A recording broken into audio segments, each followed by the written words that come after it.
இந்த உலகத்திலே யாருக்கும் நடக்காத பயங்கரமான அநியாயங்கள் தற்பொழுது காசாவிலே இருக்கக்கூடிய அப்பாவி மக்களுக்கு நடந்து கொண்டிருக்கின்றன. உலக நாடுகள், குறிப்பாக இந்த அரபு நாடுகள் கை கட்டி பார்த்து கொண்டு தான் இருக்கின்றனவே தவிர யாராவது குரல் கொடுக்கிறார்களா? கண்ணியமானவர்களே, நாளுக்கு நாள் அநியாயங்கள், இனப்படுகொலைகள் அதிகரித்து கொண்டே செல்கின்றன. இந்த காசா மக்களுக்காக நாங்கள் கட்டாயம் பிரார்த்திக்க வேண்டும். கண்ணியமானவர்களே, நம்முடைய குழந்தைக்கு ஒரு சிறு கீறல் ஏற்பட்டால் நாங்கள் எந்த அளவுக்கு பதறுவோமோ, இதே போலத்தான் காசாவில் இருக்கக்கூடிய அப்பாவி குழந்தைகள் பார்ப்பதற்கே மிகவும் கவலைக்கிடமாக இருக்கிறது. அந்த குழந்தைகளுக்காக நாங்கள் ஒவ்வொரு தொழுகையிலும் பிரார்த்தனை செய்வோம். அல்ஹம்துலில்லாஹி ரப்பில் ஆலமீன், அஸ்ஸலாத்து வஸ்ஸலாமு அலா ரசூலில்லாஹி அம்மா பஅத். கண்ணியத்திற்குரிய இறைவனின் நல்லடியார்களே, அல்லாஹ்வின் சாந்தியும் சமாதானமும் என்றென்றும் நம் அனைவர் மீதும் உண்டாவதாக. இந்த உலகம் பல அநியாயங்களை கண்டிருக்கிறது. காலத்துக்கு காலம் உலகத்திலே அநியாயங்கள் ஏற்படுவது இயல்பாக மாறியிருக்கிறது. ஹஜ்ரத் யஹ்யா அலைஹிஸ்ஸலாம் அவர்கள் அநியாயமாக கொல்லப்பட்டது உலகத்திலே நடந்த மிகப்பெரிய அநியாயம். ஹஜ்ரத் யூசுப் அலைஹிஸ்ஸலாம் அவர்கள் அந்த கிணற்றிலே போடப்பட்டது உலகத்திலே நடந்த மிகப்பெரிய அநியாயம். ஆரம்பத்திலே காபில் ஹாபிலை கொலை செய்தது உலகத்திலே நடந்த மிகப்பெரிய அநியாயம். இதே போலத்தான் ஹஜ்ரத் முஹம்மது ஸல்லல்லாஹு அலைஹி வஸல்லம் அவர்களுக்கு தாயிஃபிலே நடந்த அந்த கொடூரம் உலகத்திலே நடந்த மிகப்பெரிய அநியாயம். அதற்கு பிறகு உமர் பின் கத்தாப் ரலியல்லாஹு அன்ஹு அவர்கள் கொல்லப்பட்டது உலகத்திலே நடந்த மிகப்பெரிய அநியாயம். அதற்கு பிறகு உஸ்மானே கனி ரலியல்லாஹு அன்ஹு அவர்கள் படுகொலை செய்யப்பட்டது உலகத்திலே நடந்த மிகப்பெரிய அநியாயம். இப்படி காலத்துக்கு காலம் உலகத்திலே பயங்கரமான அநியாயங்கள் நடந்து கொண்டிருக்கின்றன.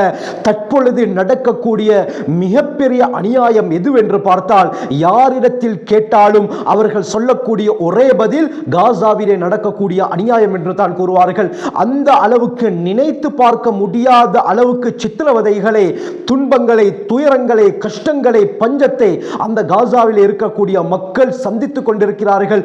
ஒவ்வொரு நாளும் எமக்கு விமோச்சனம் கிடைக்காதா, நிம்மதியான வாழ்க்கையை எம்மால் வாழ முடியாதா என்று பெருமூச்சு விடுவதற்கு கூட அவர்கள் பயந்து கொண்டு தான் இருக்கிறார்கள். காரணம் என்ன? அந்த அளவுக்கு டசன் கணக்கான அநியாயங்கள், அக்கிரமங்கள் ஒவ்வொரு நாளும் நடந்து கொண்டிருக்கிறது. கண்ணியமானவர்களே, மனிதனுக்கு எத்தனையோ விதமான கஷ்டங்கள் ஏற்படலாம், எத்தனையோ விதமான துயரங்களை அவன் சந்திக்கலாம். ஆனால் இந்த எல்லா கஷ்டங்களிலும் மிக பயங்கரமான கஷ்டம், துயரம் எது தெரியுமா? பஞ்சம். கண்ணியமானவர்களே, பட்னி, சாப்பாடு இல்லாமல் ஒரு நேரம் கூட எம்மால் இருக்க முடியாது. ஒரு நேரம் சாப்பாடு கிடைக்காவிட்டால் எம்முடைய கையெல்லாம் உதற ஆரம்பிக்கும், துடிக்க ஆரம்பிக்கும், அப்படியே தலை சுற்ற ஆரம்பிக்கும், ஒரு நேர சாப்பாடை சரியாக உட்கொள்ளாவிட்டால். ஆனால் தற்பொழுது காசாவை எடுத்துக்கொள்வோம். பல மாத கணக்காக, கிட்டத்தட்ட 3 மாதங்களாக சாப்பாடு இல்லாமல், போதிய ஆகாரம் இல்லாமல் அவர்கள் கஷ்டப்படுகிறார்கள், பஞ்சத்திலே இருக்கிறார்கள். பஞ்சத்தின் காரணமாக ஒவ்வொரு நாளும் எத்தனை பேர் கொல்லப்படுகிறார்கள்? கண்ணியமானவர்களே, கடைசி 3 நாட்களில் மட்டும் வெறுமனமே 72 மணித்தியாலங்களில் பசி கொடுமையின் காரணமாக, சாப்பாடு இல்லாததின் காரணமாக 21 அப்பாவி குழந்தைகள் இந்த காசாவுடைய பகுதியிலே கொல்லப்பட்டிருக்கிறார்கள். எப்படியாப்பட்ட அநியாயம்? கண்ணியமானவர்களே, அவர்கள் வறுமையில் சாகவில்லை. அவர்களுக்கு வரக்கூடிய சாப்பாடுகளை இஸ்ரேலிய ராணுவம் எல்லையிலே தடுத்து நிறுத்துகிறார்கள். இதன் காரணமாக சரியான முறையிலே அவர்களுக்கு சாப்பாடு கிடைப்பதில்லை, அந்த பால்மா கிடைப்பதில்லை, தண்ணீர் கிடைப்பதில்லை, மருந்துகள் கிடைப்பதில்லை. இதன் காரணமாக பலர் பட்டினியினால் வாடிக்கொண்டிருக்கிறார்கள். எந்த அளவுக்கு ரிப்போர்ட் சொல்கிறது என்றால், இந்த பசி கொடுமையின் காரணமாக 7000-ஐ விட அதிகமான அப்பாவி குழந்தைகள் பாதிக்கப்பட்டிருக்கிறார்கள்.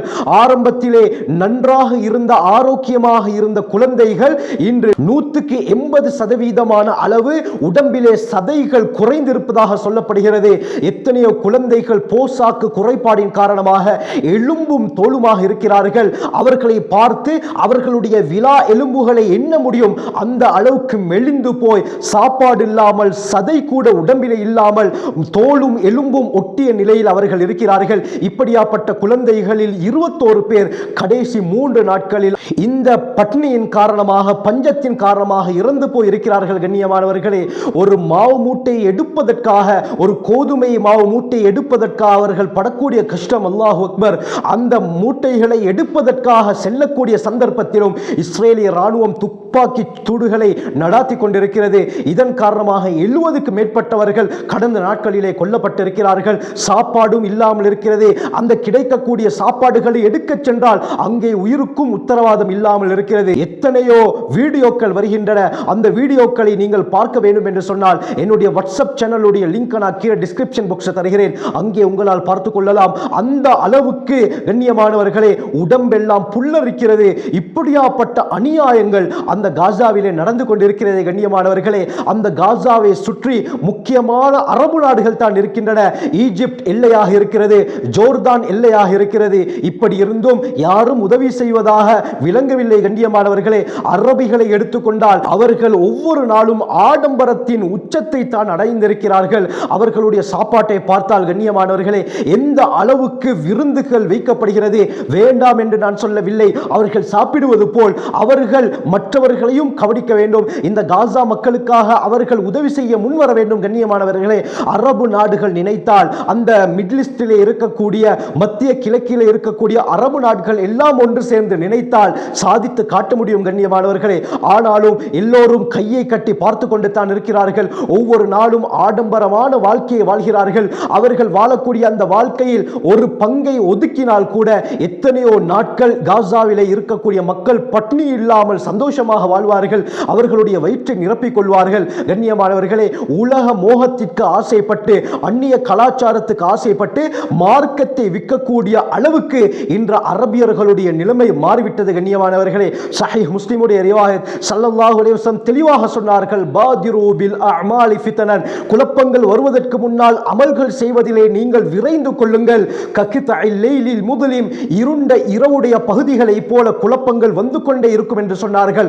அப்படி என்றால் கண்ணியமானவர்களே, ஒரு இருட்டான அறையிலே நாம் இருக்கும் பொழுது முழு அந்த அறையும் இருட்டாகத்தான் இருக்கும். ஒரு துளி வெளிச்சம் இல்லாமல் இருந்தால் நாம் நம்முடைய நிலையை கொஞ்சம் யோசித்து பார்க்க வேண்டும். எங்கு திரும்பினாலும் இருளைத்தான் எம்மால் காண முடியும். இதே போலத்தான் ஒரு காலம் வரும், எப்படி எங்கு திரும்பினாலும் வெளிச்சம் இல்லாமல் இருளை மட்டும் எம்மால் பார்க்க முடியுமோ, இதே போல எங்கு திரும்பினாலும் குழப்பத்துக்கு மேல் குழப்பங்கள் தான் ஏற்பட்டு கொண்டிருக்கும் என்று ஸல்லல்லாஹு அலைஹி வஸல்லம் சொன்னார்கள்.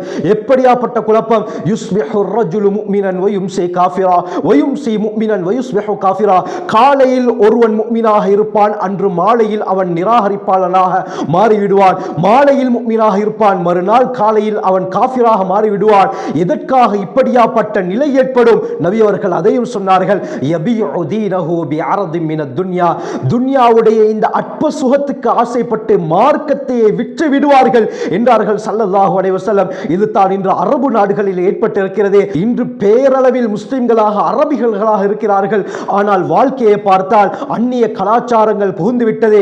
மேற்கத்திய அந்த நாகரிகத்திற்கு அவர்களுடைய கல்ச்சருக்கு ஆசைப்பட்டு தங்களுடைய மார்க்கத்தையே விற்றுவிடக்கூடிய காட்சிகளை இன்று நாங்கள் பார்த்து கொண்டிருக்கிறோம். இப்படியாப்பட்ட நிலையில் இருக்கக்கூடியவர்கள் எப்படி கண்ணியமானவர்களை இந்த காசா மக்களுக்காக உதவி செய்வார்கள்? அவர்கள் ஆடம்பரத்தின் உச்சத்திலே இருந்து கொண்டிருக்கிறார்கள். ஒவ்வொரு நாளும் அவர்கள் இஸ்ராஃப் என்ற அடிப்படையிலே, வீண் விரயம் என்ற அடிப்படையிலே வாழ்க்கையை கழித்துக் கொண்டிருக்கிறார்கள்.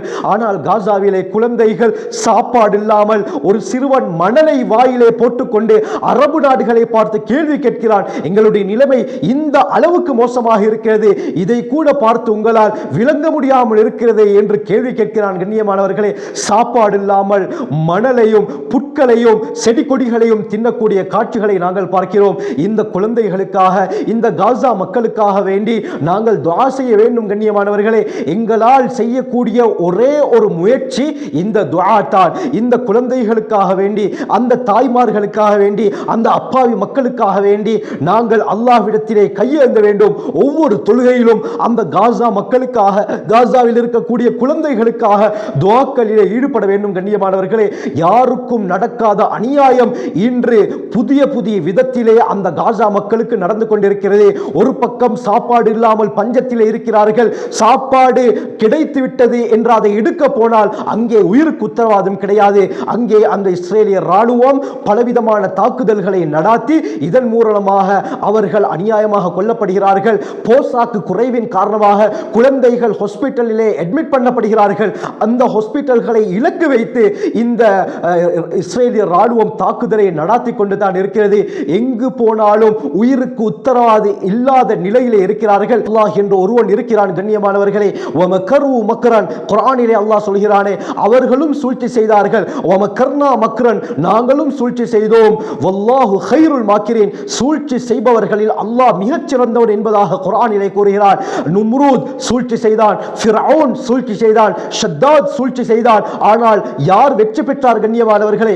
உலகத்திலே சூழ்ச்சி செய்தவர்கள் யாரும் இருந்ததாக, நிம்மதியாக வாழ்ந்ததாக சரித்திரம் கிடையாது. அல்லாஹ் அனைவரையும் அழித்தொழித்தான். அல்லாஹுடன் போட்டி போட்டவர்கள், இந்த இஸ்லாத்தை அணைக்க நினைத்தவர்களுடைய நிலைமைகள் எந்த அளவுக்கு மோசமாக மாறியது என்பதை பற்றி குர்ஆன் ஹதீஸ் தெளிவாக பேசிக் கொண்டிருக்கிறது. அல்லாஹ்விடத்திலே நாங்கள் கையேந்துவோம் கண்ணியமானவர்களே. இந்த காசா மக்களுடைய நிலையை சீராக்குவதற்காக வேண்டி நாங்கள் அல்லாஹ்விடத்திலே கையேந்த வேண்டும்.